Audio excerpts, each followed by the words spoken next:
What's going on today, guys? All right, so today we're going to be repotting a peace lily, and I kind of want to talk you through it. I all know that when it comes to the spring and the summertime, we go crazy with buying plants. So let me teach you how to repot a peace lily. Sorry, guys, it's still a little early. All right, so this right here is a peace lily. They are very, very common in just about any store you go into. The one thing I don't like about them is how they're advertised. They're advertised as a low light maintenance plant. That's not the truth. These plants do well in bright, indirect light, and that's the only way they're truly going to be able to thrive. So let me get the mix we're going to be using. All right, we're going to do our plant down here for right now. We've gone over our mix a couple of times before. This is the indoor chunky potting mix that I always make. Remember, it's just some orchid bark, some size 3 perlite, and a little bit of indoor potting mix. So I'm going to find a pot that's comparable to this, and hopefully I have a clear one laying around. Pretty much match. Take a look at these roots. So this plant is actually root bound, and we may need to upgrade the pot size. Here we are. This right here, if I was to guess, I would say this is about an 8-inch, because this right here is about a 6, so I would go up to an 8. You never know what you're going to run into until you get in here, so that's why you can't be scared. I tell people that all the time. Just get in there and see what's going on. So now what I'm doing is just knocking off a little bit of the soil that's up here at the top, because when I build around this pot right here, I'm going to be replacing it with my chunky mix. Now we're going to put our chunky mix, which is right here, we're going to put some of this at the bottom. I usually go about 1/4 of the way through the pot, because you know when the roots grow, they usually are going to turn down and start growing.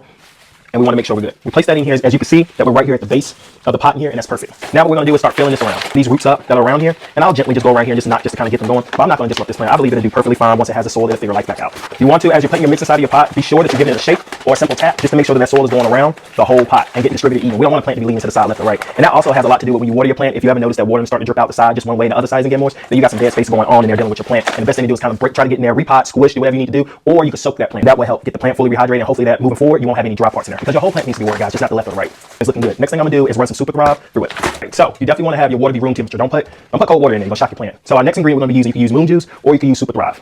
Now I've been seeing these at the big box store on sale for, I think I bought this for like $9 or $10 versus those little bitty bottles, like $18 during the year. So rack up if you can. I'm gonna put moon juice in here since it's already open. There we go.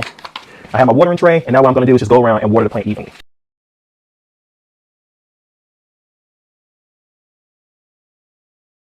Next thing I like to do is check your drainage.